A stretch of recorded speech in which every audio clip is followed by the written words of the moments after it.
Des études ont révélé que plus d'enfants grandissent avec une télévision dans leur chambre qu'avec leurs deux parents biologiques à la maison. Savez-vous pourquoi? Tout simplement parce que l'un des parents, particulièrement l'homme, va finir par s'échapper et abandonner sa famille.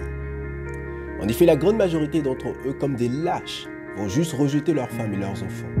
La minorité va mourir beaucoup trop tôt, au moment où leur famille aura le plus besoin d'eux. Et la poignée de main restantes sont soit comme des femmes en carrure d'hommes, soit des chefs de gang dans leur propre famille, ou encore juste des banquiers de la maison. Très insignifiant est le nombre de ceux qui sont véritablement des pères.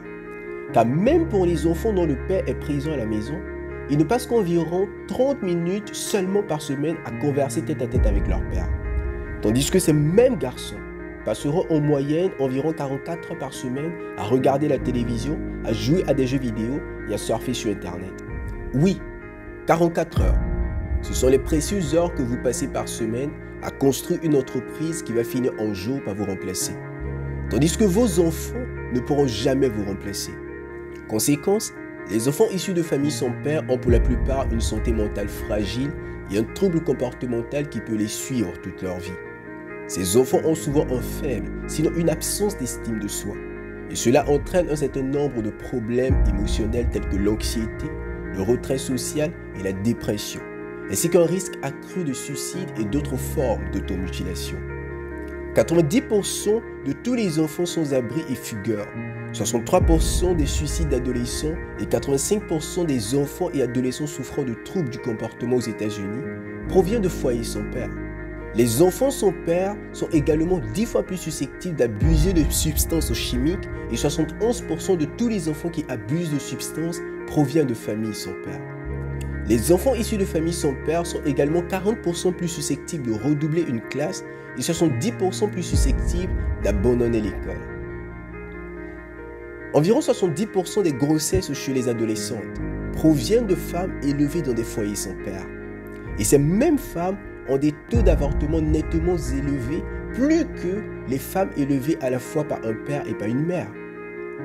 De tous les jeunes détenus dans les institutions publiques, environ 70% viennent de foyers sans père. Et 85% de tous les jeunes en prison viennent de foyers sans père. Les enfants sans père sont 20 fois plus susceptibles d'être incarcérés et 11 fois plus susceptibles d'avoir un comportement violent que les enfants issus de familles biparentales. Le message est clair. Tout enfant a besoin d'un homme dans sa vie. Et notre société non seulement est en pénurie d'hommes, mais ne semble pas intéressée à en produire. Car ce n'est pas parce qu'on a un sexe masculin qu'on est un homme. Non, on est de sexe mâle, mais on ne naît pas homme, on le devient. Ellen White disait que le plus grand besoin du monde est le besoin d'hommes. Des hommes qui ne seront ni achetés ni vendus. Des hommes qui au plus profond de leur âme sont vrais et honnêtes. Des hommes dont la conscience est aussi fidèle à leur devoir comme l'aiguille l'est au pôle Nord. Des hommes qui se tiendront pour ce qui est juste, quand bien même le ciel venait à tomber. Mais un tel caractère n'est pas le résultat d'un accident. Elle n'est pas due à des faveurs spéciales ou à des dons de la providence. Un caractère noble est le résultat de l'autodiscipline, de la soumission de la nature inférieure à la nature supérieure, l'abandon de soi pour un service d'amour envers Dieu et son prochain.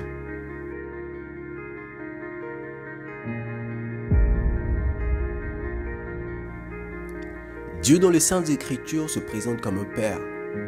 Dans le psaume 68, le verset 6, il est écrit « Le Père des orphelins, le défenseur des veuves, c'est Dieu dans sa demeure sainte. » Si ton désir est d'être un Père terrestre, selon l'image de notre Père céleste, alors je te souhaite une bonne fête des pères.